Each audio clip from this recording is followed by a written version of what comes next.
ସହପାଠୀ ବୃନ୍ଦ, ଆଜି ଏହି ମଞ୍ଚରେ ମୋତେ କିଛି କହିବାର ସୁଯୋଗ ମିଳିଥିବାରୁ ମୁଁ ନିଜକୁ ଧନ୍ୟ ମନେ କରୁଛି। ଆଜି ହେଉଛି ଅଗଷ୍ଟ ମାସ 15 ତାରିଖ 2026 ମସିହା, ଆମ ଦେଶର 80ତମ ସ୍ୱାଧୀନତା ଦିବସ। ଏହି ଅବସରରେ ମୁଁ ଆପଣମାନଙ୍କୁ ଶୁଭେଚ୍ଛା ଓ ଶୁଭକାମନା ଜଣାଉଛି। ସ୍ୱାଧୀନତା ହେଉଛି ଏପରି ଏକ ଶବ୍ଦ ଯାହାକି ଆମ ମନକୁ ଆନନ୍ଦ ଓ ଉଲ୍ଲସିତ କରିଥାଏ। ସ୍ୱାଧୀନତା ଦିବସ ହେଉଛି ଆମର ଜାତୀୟ ପର୍ବ। ପ୍ରତ୍ୟେକ ନାଗରିକ ଏହି ଦିନ ଜାତୀୟ ପତାକା ତଳେ ଛିଡ଼ା ହୋଇ ଜାତୀୟ ସଙ୍ଗୀତ ଗାନ କରନ୍ତି ଏବଂ ସ୍ୱାଧୀନତା ସଂଗ୍ରାମୀମାନଙ୍କ ଫଟୋରେ ଫୁଲମାଳ ଦେଇ ସମ୍ମାନ ଦେଇଥାନ୍ତି।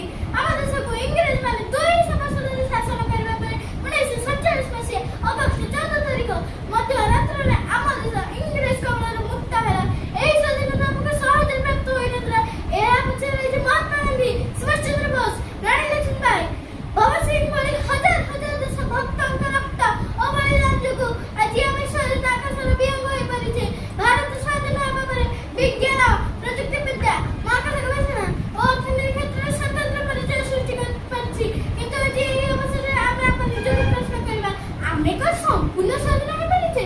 ଆଜି ବି ସମାଜରେ ଦାରିଦ୍ର୍ୟତା, ଦୁର୍ନୀତି, ନିରକ୍ଷରତା ଓ ନିରପେକ୍ଷତା ଭଳି ସମସ୍ୟା ରହିଛି।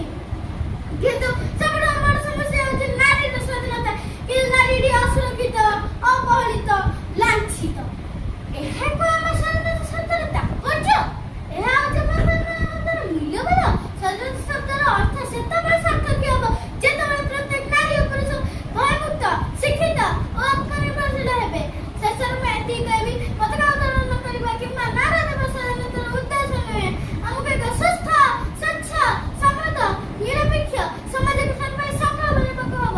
ଆସନ୍ତୁ ଆମେ ସମସ୍ତେ ମିଶି ସଂକଳ୍ପ ନେବା, ଦେଶର ଉନ୍ନତି ପାଇଁ କାର୍ଯ୍ୟ କରିବା, ଭାରତକୁ ଏକ ସର୍ବଶ୍ରେଷ୍ଠ ଦେଶ ଭାବେ ଗଢ଼ି ତୋଳିବା।